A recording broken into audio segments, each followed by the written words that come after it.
ตื่นลงไปหอคำ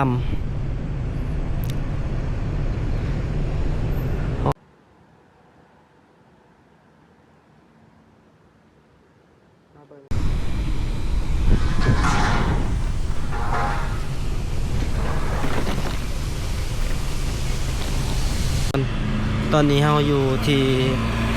ทางหน้าของวัดโพนไส่เนาะวันนี้เราก็สิพาทุกคนเลาะเบิ่งเลาะชมเวียงจันทร์กันอีกมื้อเนาะมื้อนี้ก็พาทุกคนเข้ามาซอยทุกคนออกไปทางประตูไส่เนาะสิพาทุกคน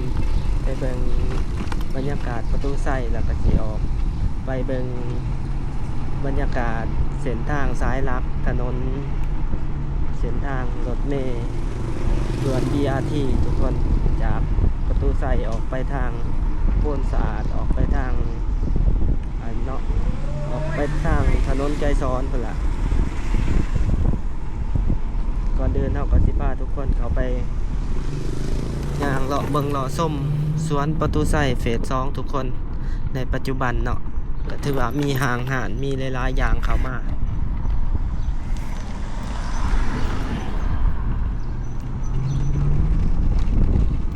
นี่เฮาก็มาทางเส้นทางสถานทูตอังกฤษเนาะทุกคนสายมือของเฮาติดกับสวนประตูไส่แล้วก็สิมีสำนักงานเจ้าของนครเนาะของการปกครองนครหลวงสายมือของเฮาเฮาก็สิพาทุกคนขี่รถออกไปจอดอยู่แถวอันเนาะไปจอดรถอยู่บอนจอดรถแล้วก็สิพาทุกคนมาเลาะอยู่บอนนี่ก็เป็นสวนประตูไส่เฟส 2เขตกระทรวงยุติธรรมเก่าขึ้นไปชมวิวอยู่ดันเทิงประตูไส่กันน้อยหนึ่งแล้วก็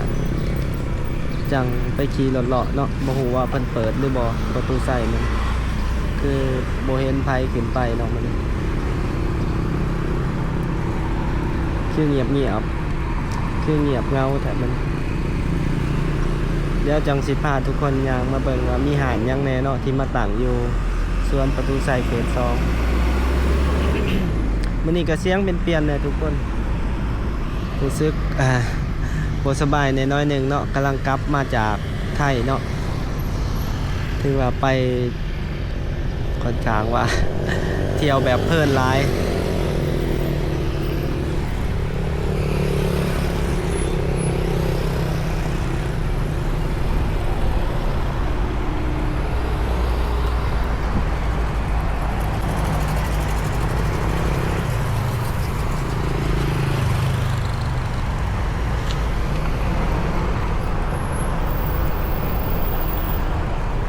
รอชมบรรยากาศกันทุกอีกมื้อหนึ่งทุกคนที่เวียงจันทน์วันนี้ก็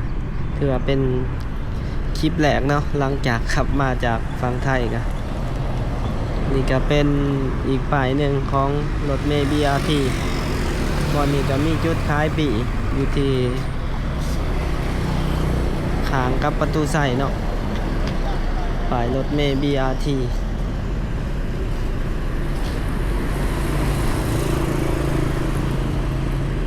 เดี๋ยวเราจะเอารถไปจอดอยู่บนจอดรถเนาะ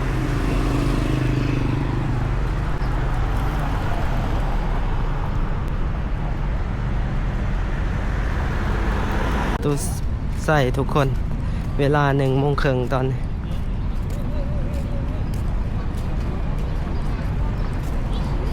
พื้นนี่ก็เริ่มเก่าแล้วเนาะ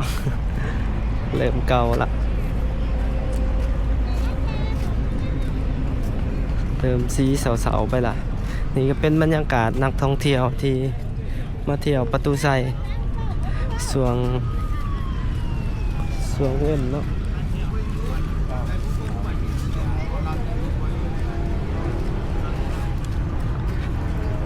เดี๋ยวพาทุกคนย่างเข้าไปเบิ่งทางกันว่ามีหาดยังแหน่ที่มาเปิดเนาะแล้วจังสิขึ้นไปพาทุกคนชมวิวเบิ่งหลายๆอย่างที่เกิดขึ้นอยู่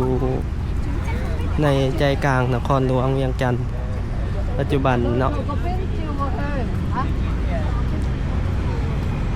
ส่วนใหญ่ก็เป็น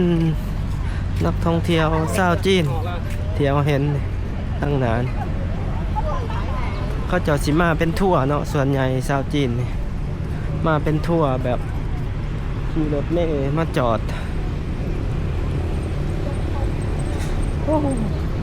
สายไฟน้ำผุยกมาหยา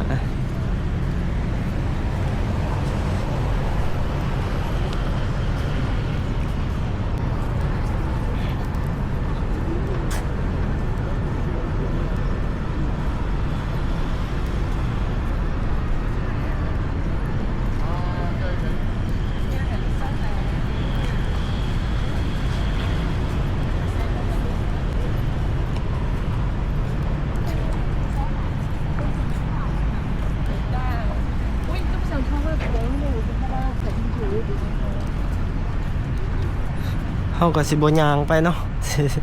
พาทุกคนเบิ่งอยู่เทิงเลยสิซูมเอาให้ทุกคนเบิ่งว่ามีหาดหยังแหน่ที่มาเปิดอยู่หลุมมาเบิ่งการเปลี่ยนแปลงอยู่ทางเทิงประตูใส่เฮาสิเห็นหลายๆมุมเนาะเดี๋ยวขึ้นไปเบิ่งนำกัน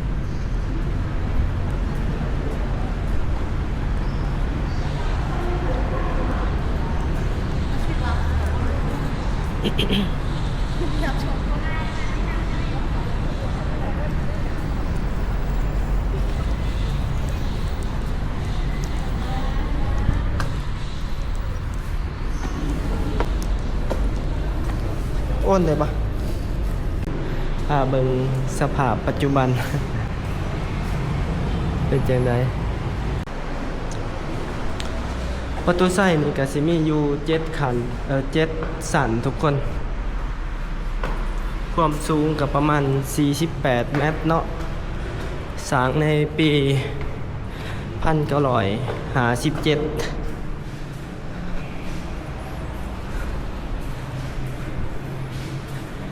นี่ก็เป็นทางขึ้น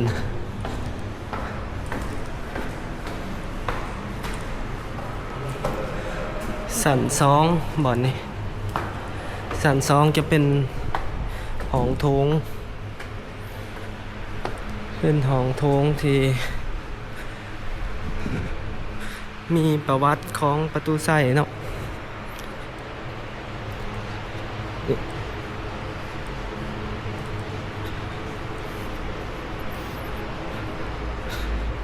ถือว่าสวยงามการตกแต่งทาสีใหม่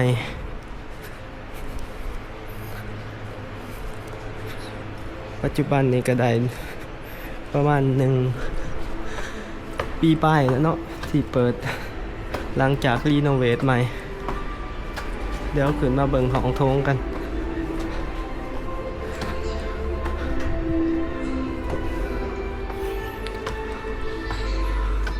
โอ้ปัจจุบันดอกไฟก็ตกออกมาสาย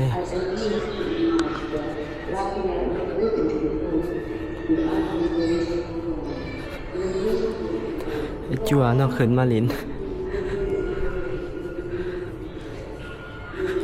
เดี๋ยวพาทุกคนขึ้นไปชมวิวกันด้านบนทุกคนเพื่อคลิปบ่ยาวก็สิพาทุกคนเบิ่งแบบย่างขึ้นแบบไวๆเลย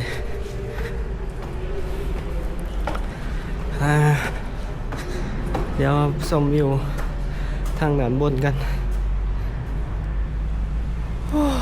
เมื่อย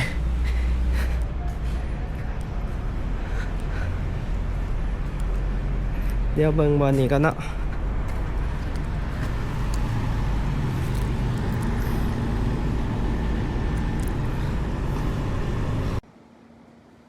นี่เนาะทุกคนก็เป็นวิวด้านเทิงของประตูไส้เราอยู่สัน3ทางเป็นทางวัดถาดฝุ่นทางตลาดเสาตลาดคัวดินภาคสันเวียงจันทน์เซ็นเตอร์เนาะทางนั้น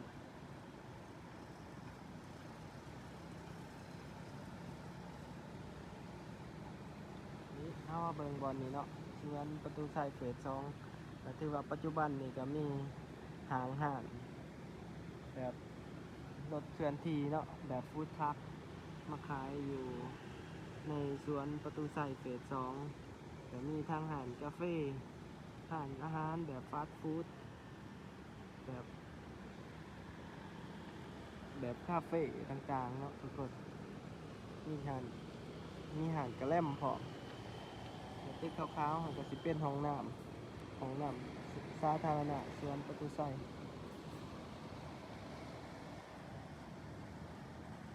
อันนั้นก็จะเป็นโรงแรมเมืองแท่งสีเหลืองๆกับบริษัทยูนิเทลนี่เนาะนี่เป็นตึกสำนักงานปกครองนครหลวงทุกคนตึกขาวๆทั้งหนานี่ปัจจุบันนี่ก็มีการรีโนเวทเนาะหันจากทั้งหนาเปลี่ยนมาเป็นด่านนี้เนาะให้เป็นทั้งหนาเขาจะมากอเสาแล้วก็มาปรับปรุงทั้งหนาทางด่านนี้เนาะให้เป็นทั้งหนาปินเขามาหาประตูไซจะมีสัญลักษณ์อาเซียนดูบอลทางน้ำพุเนาะเราสิเห็นวิวของด่านนี่เห็นเส้นทางถนนไกลซ้อนขึ้นไปทางโพนสะอาดออกใส่ลักหาต่อใส่ถนนเด็กที่13ไต่สำหรับถนนนั้นเนาะเดี๋ยวเราสิพาทุกคนขึ้นไปเบิ่ง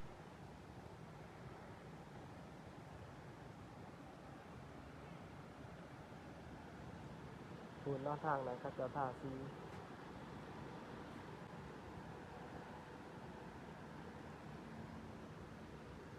มาเบิ่งกันทุกคนหลังจากรถเมล์ BRT เปิดแล้วจะเป็นแนวใดเนาะจะสร้างความสะดวกขึ้นบ่และก็สิมีจุดเปลี่ยนอย่างใดกับนครหลวงเวียงจันทร์ทุกคนว่าหลังจากมีการเปิดเนาะจะสร้างผลดีทางด่านได้แน่เนาะซึ่งว่าสิ่งที่เขาเจ้า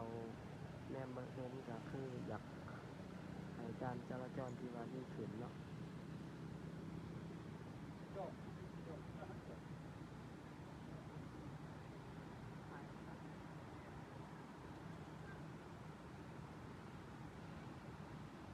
มาเบิ่งอยู่พี่เนาะมันจังสีแจงดี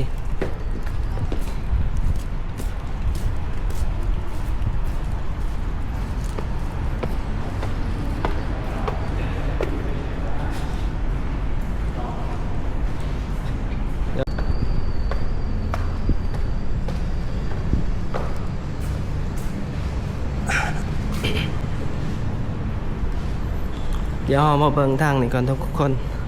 ทางหอค่ำเนาะทาง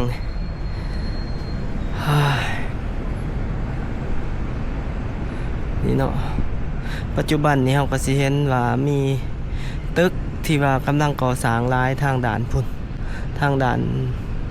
างออกไปซ้ายเหนือเนาะแถวดงนาโศกแถวตลาดสังเจียงทางด่านนั้นเนาะที่เราเห็นสิมีปั่นจันแล้วก็ตึกก่อสร้างหลายและทางนี้ก็สิเป็นเขตถนนลานสางซื้อลงไปหอค่ำเนาะซื้อลงไปทางตลาดเสาปัจจุบันก็ประมาณนี้เนาะทุกคนสำหรับวิวมุมสูงเวียงจันทร์ก็ถือว่าก็ยังบ่ทันมีตึกสูงหลายปานใดสูงก็สิประมาณอยู่25ชั้นเนาะเป็นส่วนใหญ่ถ้าสูงสุดก็ส่วนใหญ่สิประมาณ25ชั้นมีประมาณ5-6ตึกนี่ล่ะโต25ชั้นส่วนใหญ่ก็สิเป็น12เนาะในนครหลวงเวียงจันทร์ทางนี้เป็นทางด่านสำนักงานนายกเนาะ ตึกเก่าที่เคยเป็นสำนักงานนายกเก่านี่เขาเจ้าก็รีโนเวทใหม่ตัวนี้ก็รีโนเวทตัวสีขาวๆทางด้านหน้าของเราเนาะพุ่นทางนั้นสิมีโรงแรมที่ว่าสร้างใหม่หลายหลังทุกคน1 2 3 4 5เนาะสูงประมาณ20กว่าชั้นอยู่ทางนั้นส่วนใหญ่ก็สิเป็นโรงแรมที่นักลงทุนชาวจีนมาลงทุนทางด้านนั้นเฮาสิเห็นที่เป็นตึกใกล้ๆเขตซังเจียงเนาะดงนาโศกแถวนั้นเดี๋ยวเฮามาเบิ่งเส้นทาง BRT ทางนี้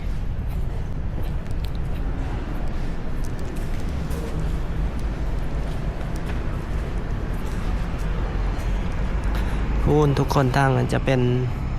เส้นทางรถเมล์ด่วน BRT เนาะออกไปใส่ถนน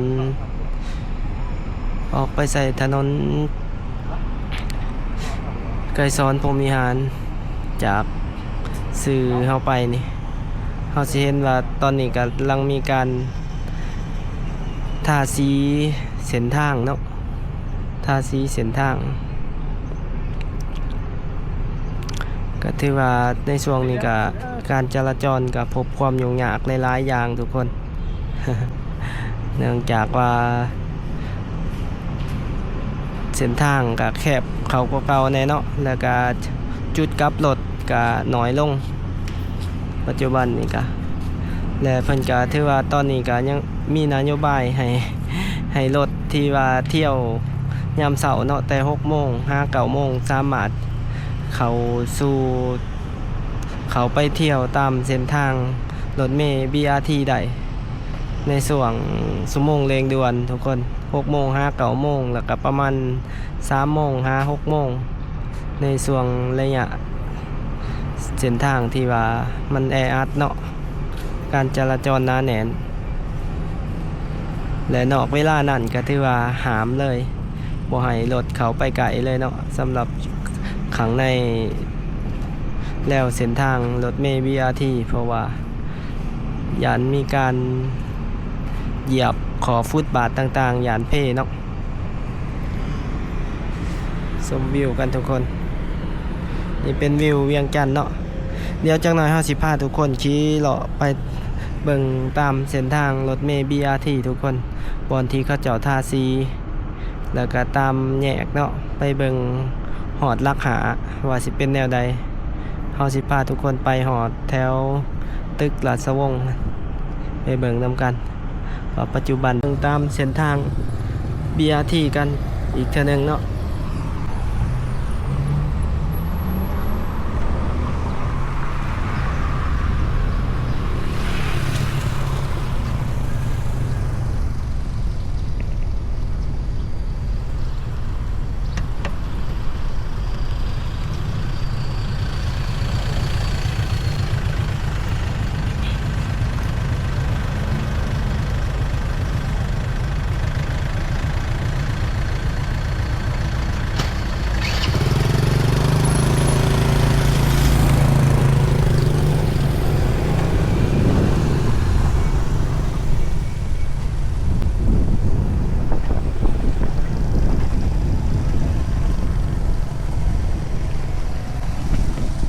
เขาก็จะเห็นว่าเป็นเส้นทางสีฟ้าเนาะบอนจุดที่เป็นสถานีแล้วก็จุดเลี้ยวตอนนี้เขาก็มาหอดที่หน้าธนาคารคำเนาะตอนนี้ก็เรืออยู่2 เลนเนาะถ้ารถจักรขี่นำนี่ก็ถือว่าไปบ่ได้ถ้ารถใหญ่ขี่ไปถ้ารถใหญ่ขี่ไป2 คันเที่ยงกันนี่รถจักรก็สิไปบ่ได้เนาะบอนนี่ถือว่าเรืออยู่2 เลน ทางหน้าเฮาก็เป็นหางที่กำลังก่อสร้างอยู่เนาะได้ยินว่าจะเปิดวังเดือน8แต่ยังบ่แล้วเนาะน่าจะประมาณถ่ายปีนี้น่าจะได้เปิดเนาะสำหรับหางที่ก่อสร้างอยู่บอนไฟแดงเนาะก็จะเป็น ห่างอยู่ในเครือของบริษัทกอกทุกคนโตเป็นรถตุกๆสีสมเนาะคือว่าเขาจะเฮ็ดหลายอย่างแหละง่ายให้ทุกคนห่างนี่ถือว่ายาวสูงประมาณ7-8 สัตว์บอนนี้จะเป็นเลนสีฝาเลย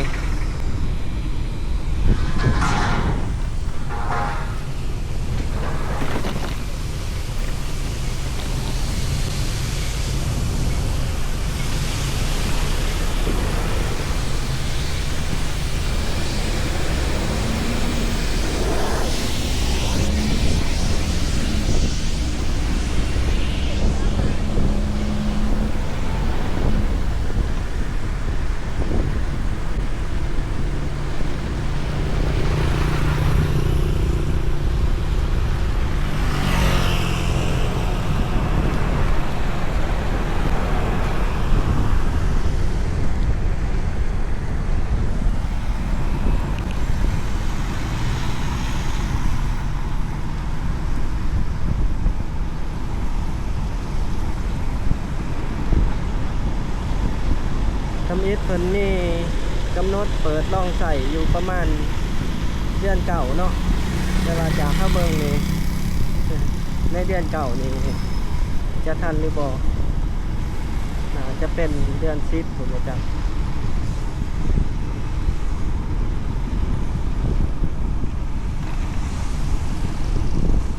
ที่ถนนไกรซ้อนเขตโพนสาเต้าบอนนี่กันถือว่าต่อไปกับรถกับสิบสามารถ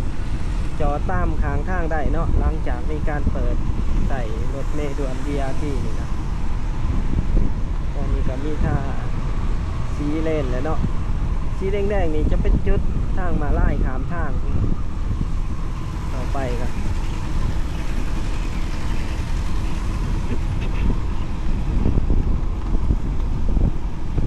รถต่อแถวกันมาเลยตอนนี้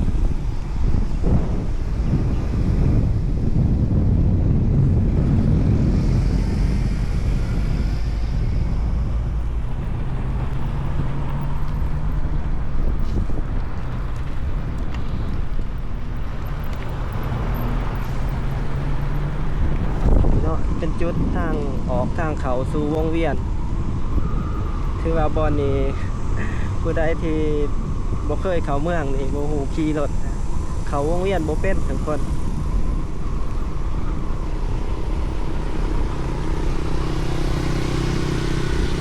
อุปสรรคของเส้นทาง BRT นี่ก็สิแม่นจุดที่ว่ามีแยกเนาะมีแยกบอนเลี้ยวบอนเคยโค้งของรถหลายๆแง่กับบางเส้นก็ถือว่าเขาเจ้าก็อัดไว้เนาะอัดไว้แล้วก็ต้องได้ทาแยกอยู่ทาเลี้ยวบอนเดียวต้องไปเทิร์นรถใกล้ๆ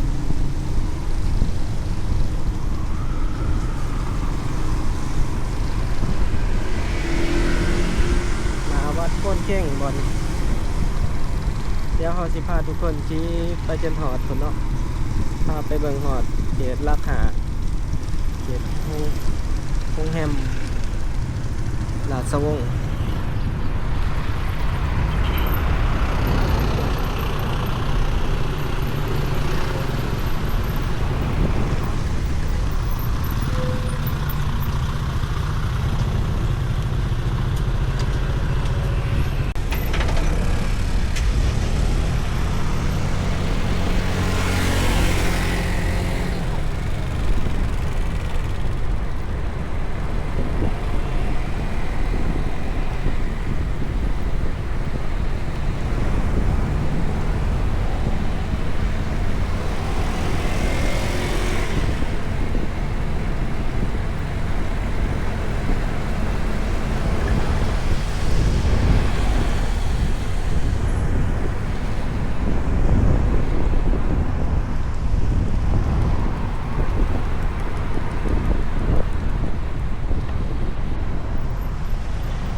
ส้นทางก็มีบอนกว้างมีบอนแคบทุกคนแต่ว่าโดยเฉพาะรถติดนี่ก็สิแม่นหนาห้องเฮียนแหละทุกคน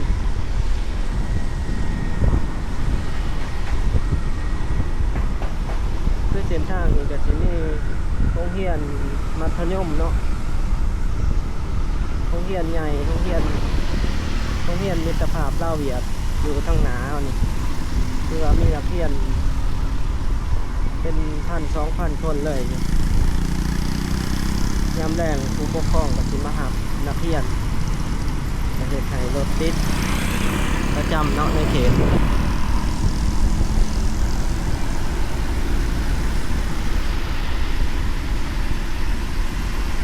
เบิ่งน้ำกันเนาะว่าหลังจากเปิดสิเป็นจังได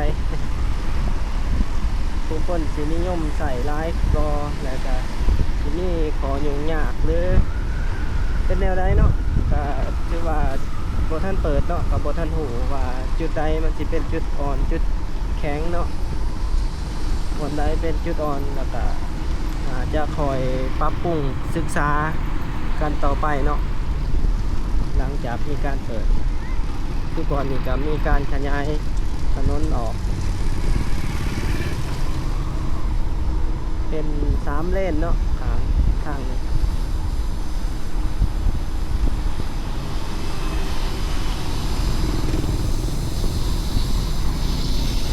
จุดนี้ก็ยังมีการสร้างถนนอยู่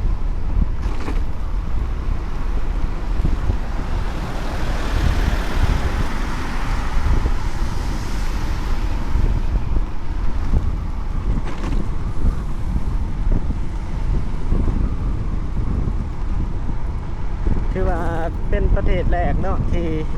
เฮ็ด BRT อยู่กลางถนนแบบนี้คือว่าลาวเฮ็ดเป็นประเทศแรกหาเบิ่งนำกัน ว่าสิเป็นจังใด